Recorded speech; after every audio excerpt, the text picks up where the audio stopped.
Alright guys, the rabbit hole continues. Your fellow Gen Z Brit born in the 2000s with a very curious mind is going to be checking out the computer bug that almost ended the world.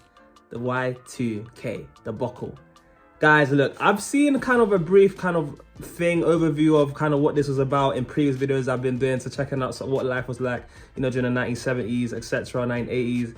And whilst doing some of these videos in terms of defining moments, the Y2K debacle seems to be something that I only recently found out about, but something that was a big thing. And for the first time, I'm going to be checking out today. This is a video from Nation Squid. So the original video will be linked in the description, guys, if you want to check it out. Yeah, I'm really curious to kind of just see why everyone was so pressed about this. But it's interesting to say the least. I've heard about it, so I said, let me check it out. Guys, of course, look, if you love what I'm doing on my channel, don't forget to subscribe and turn on the notifications so you don't miss another video. Like the video as well, look, I'm in another setting, trying to just refresh the content for you guys. You know, just get a change of scenery. I'm looking out into the beautiful sunny day in the UK right now, which is a rare sight to see in this cloudy, gloomy, miserable, rainy country. But I guess that's what makes the UK so British, right? It's that weather. But yeah, nonetheless, obviously, look, I'm changing up settings for you guys. And of course, look, don't forget, look, if you want to like support the channel, links to how you could do so will be linked in the description. Things like my PayPal, we could donate to the channel as to the Patreon, so you guys get exclusive bonus content as well as early release access. I've got some things on the screen for you guys to check out, but I'm also thinking of doing some 1980s sitcoms. So suggest some things you guys want to check out. I'm currently reacting to season 1 of Married with Children, and I'm going to be doing some album reviews of Prince, some Led Zeppelin album reviews, and just general stuff. I'm going to be watching Purple Rain on there. So if you guys are interested in that stuff, get on the Patreon. Be great to support the channel as well as get some great quality content. But guys, with that being said, let's get straight into this video. Let's go.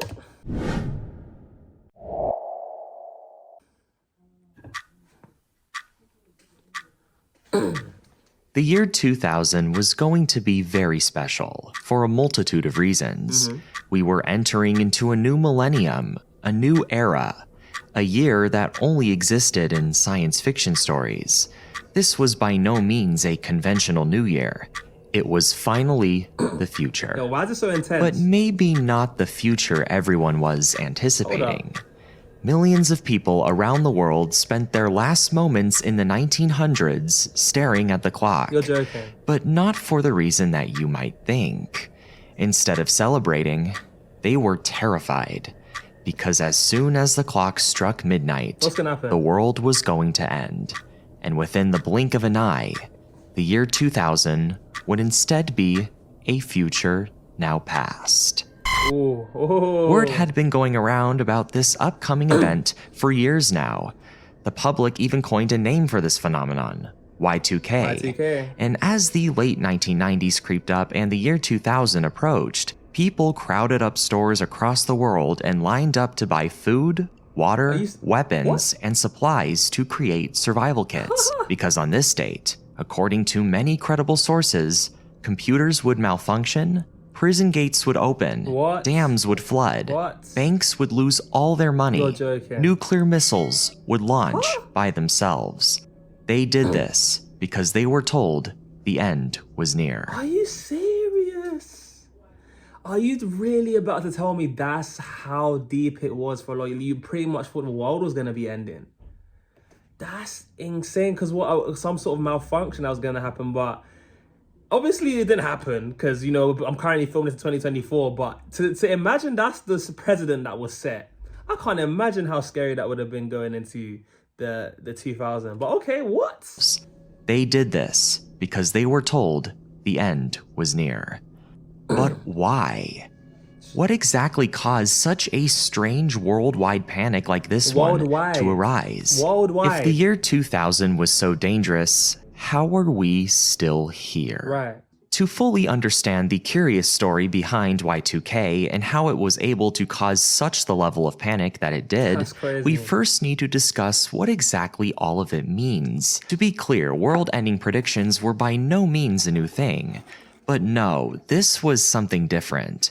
Y2K wasn't just some Armageddon story made up by conspiracy theorists. This was actually something that might have validity to it, and many people at the time took note of this and prepared for the worst. And that's exactly what made Y2K such a crazy story. In fact, there were three big what? This is what? You guys, this is literally settling up, just buckling around the TV as if you're waiting for like the world. Like, that is scary. That's insane.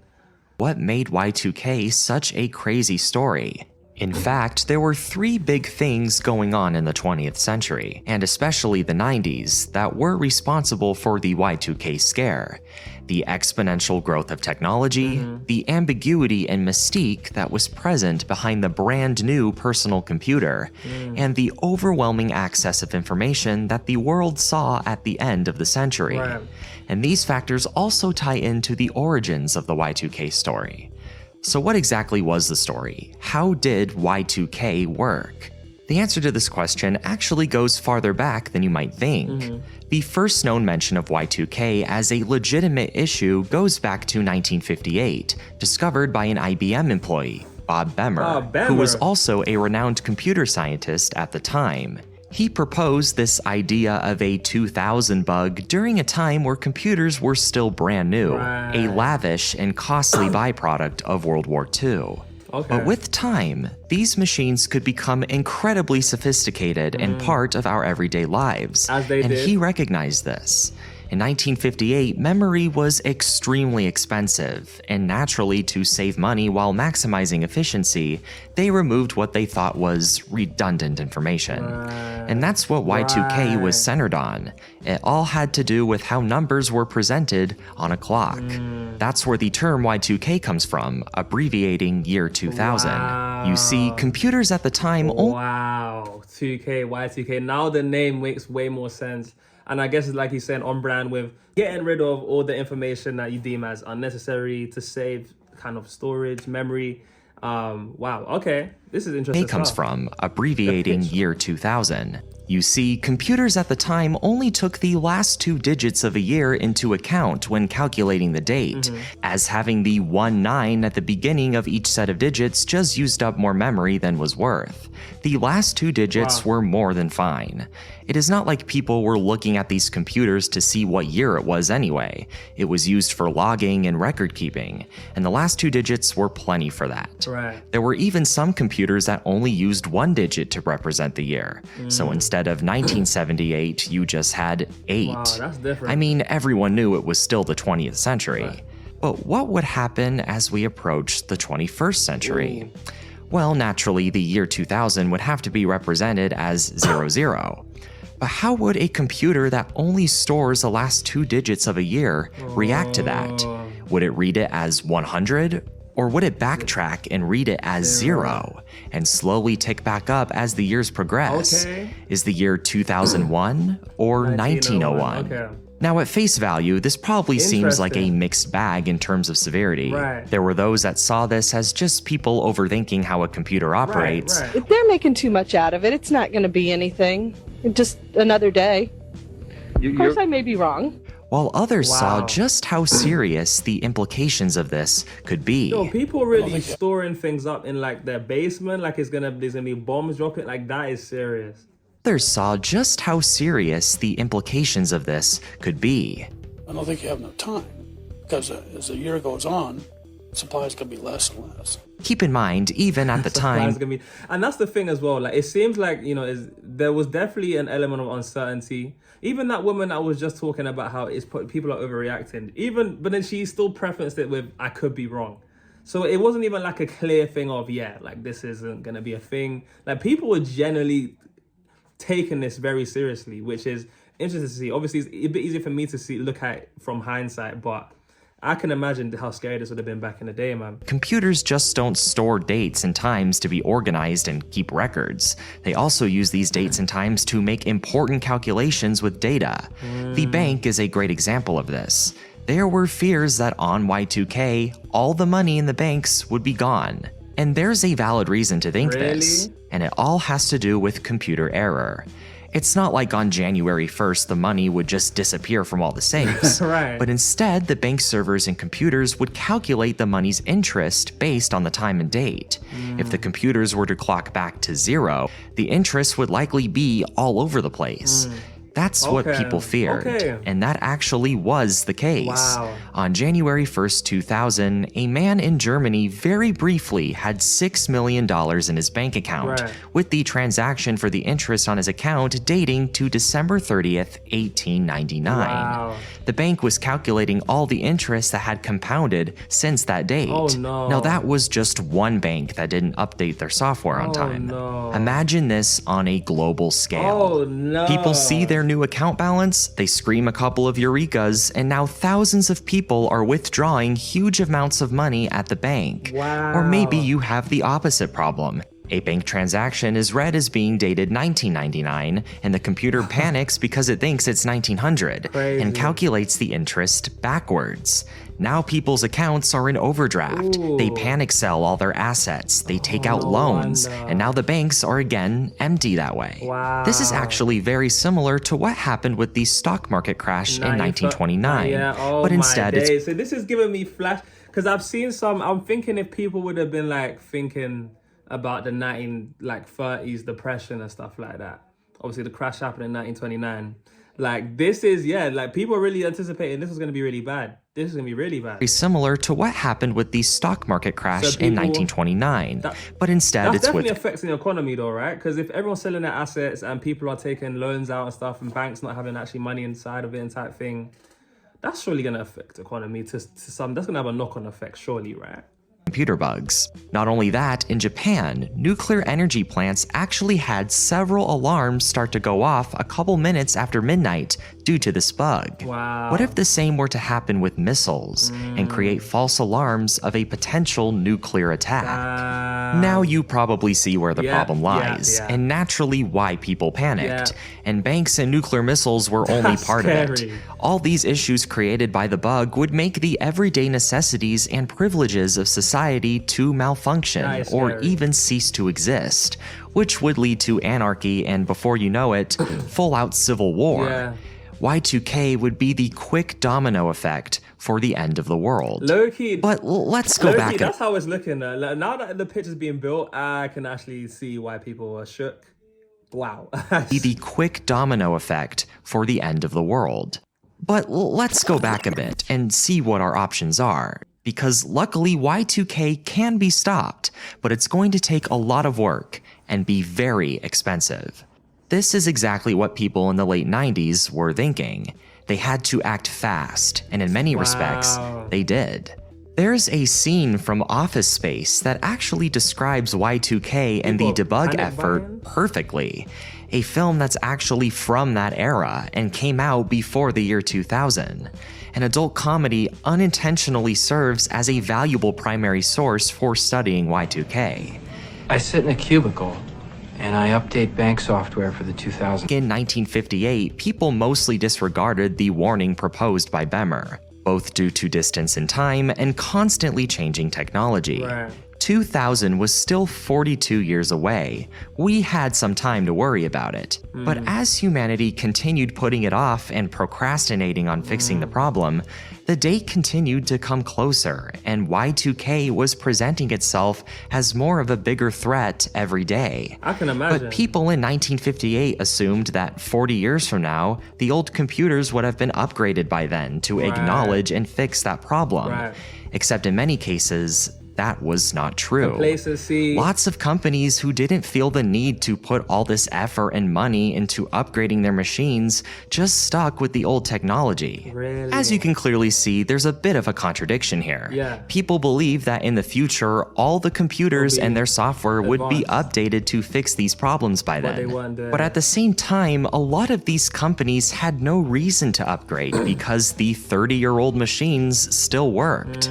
People just didn't know what to do with all this technology that was continuously advancing at an unprecedented rate. And this was apparent with the general public's perception of Y2K as well. This is from, these are like actual like clips. It says Action 4 News. Like these people are really panic buying right now.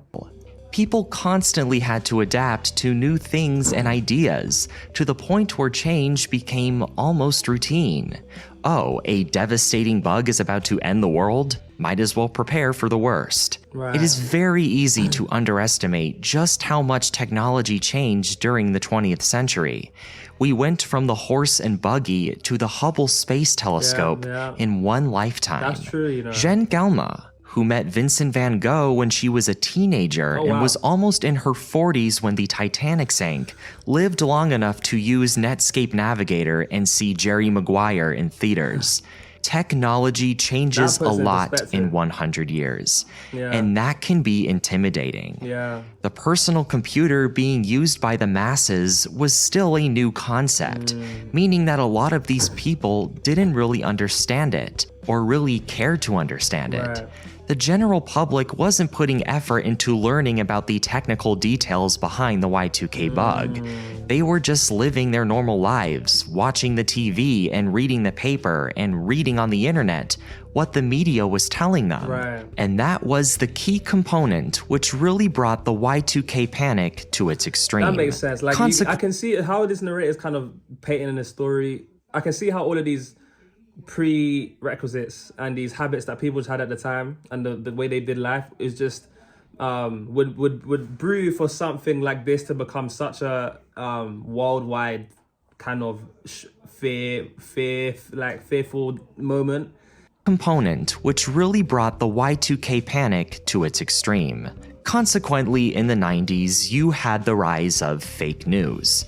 This is not to say that Y2K was some fabricated and convoluted hoax, because it wasn't, but it was embellished. Consider the amount of money countries spent on updating software to be Y2K proof. The United States spent so much money on Y2K remediation, whereas Italy spent very little, but both countries experience roughly the same level of Y2K problems. But this doesn't take into account what Italy spent on government departments and business testing, which could have been in the billions. So yes, Y2K was serious and could have caused some significant problems if not catered to. But end of the world serious?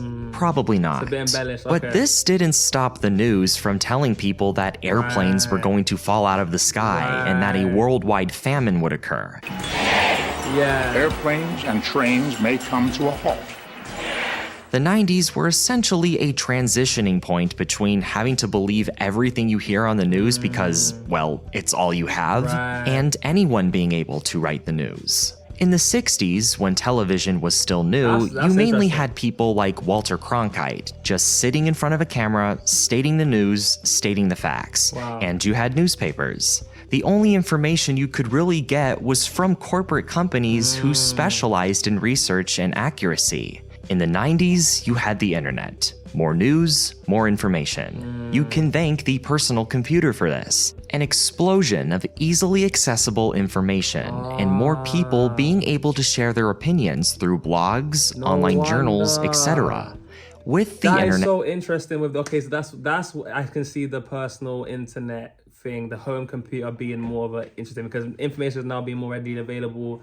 And obviously you can see the tail end of it now with how things have progressed. And that's even more of a thing like misinformation nowadays. Information being as like so readily available, if not too much being readily available, and the problems that, you know, a lot of Gen Zers and Gen Alphas are now going to be facing. But this is actually really interesting. Share their opinions through blogs, online journals, etc. With the internet, everyone had equal representation, including the reputable and maybe some of the more unconventional. People could post whatever they wanted and gain popularity from it, even if they were lying. This was the case with Y2K. You now had a ton of misleading tabloids and news coverage about how the apocalypse was on its way, preying on generations of people who were still used to the old ways of retrieving information. It was the perfect recipe for disaster. It's the perfect recipe for 3, 2, 1, happy 2000! And to many people's surprise, on January 1st, obviously nothing dangerous happened. And people, shortly after, began to take note of the sensationalism that had just occurred. Christian author Cole Stringer put it eloquently that many... That's a realization right there, because like you said, this whole Y2K thing was something that's definitely was seemingly blowing out of proportion. Occurred. And to see how something like Christian author Cole Stringer put it eloquently that many preachers who took advantage of people's feelings during the Y2K scare never apologized for their scaremongering tactics. The same could be applied to the media. The United States would end up spending roughly $100 billion on the Y2K repair bill, designed to combat any glitches related to the 2000 switch, regardless of how severe things could have been. Y2K was not fake, it was avoided. But because computer glitches are often so unpredictable and can yield different results depending on the setup, there is theoretically no way of knowing just how much damage Y2K could have caused. Whether or not the United States would have been okay without the Y2K repair bill will always be speculation. But despite all the fear-mongering Y2K created, there was some good that came out of it. It essentially forced thousands of computers to upgrade to the latest and greatest software, something that likely wouldn't have happened for a long time had a glitch like it not present itself. It not only prepared people to be more critical of the things they are told, but it also taught them to consistently adapt to an ever-changing world. So thank you, Y2K, for finally taking us to the future that we always wanted. Wow. Do you know what? This kind of documentary type video seems to be really interesting, and I feel like I like the way he kind of painted this story out, because I can definitely see it making sense. Obviously, I don't know the full context of it, and as to how accurate this video is on the whole, on kind of explaining how something like this could have arisen. Like he said, to brew such a perfect storm or perfect disaster. And also, like, you know, this kind of just reminds me of kind of things you hear nowadays about AI. So obviously people be talking about Y2K, but I feel like we have a whole new Y2K in the sense of this whole AI stuff coming up. And I think I'm definitely seeing similar things with people talking about how AI is going to be something that could potentially just take over the world, and people are going to be losing their jobs, and you hear all of that kind of tactics. Is this whole AI thing, after seeing this, is this going to be like a similar thing like what happened with Y2K? It ends up just being something that's blown out of proportion and people just were seeing the same cycle continue? Or is this AI thing really going to be as big of an issue as people would like to say? Guys, look, so yeah, I'll be curious to see what you guys have to say about that. Do you think this stuff with the AI stuff is going to be like a repeat of what happened with the Y2K stuff? And also, let me know if you thought this video was actually quite accurate, and also share some personal experiences you guys had with this stuff. Were you one of the few that thought this was going to be the end of the world, or were you part of the few that saw this as fear-mongering? Or just let me know if you were somewhere in the middle, or you didn't even know what was going on. I'll be curious. Comment on a blue heart if you missed this point in the video, so I know who my real ones are, or hashtag flexer, because I know some of you guys are still struggling with those emojis. And of course, guys, I've been your boy JayFlex. This has been the computer bug that almost ended the world. And for those of you guys who made this point, you guys have been absolutely wonderful, and I'll see you guys in the next one. Peace.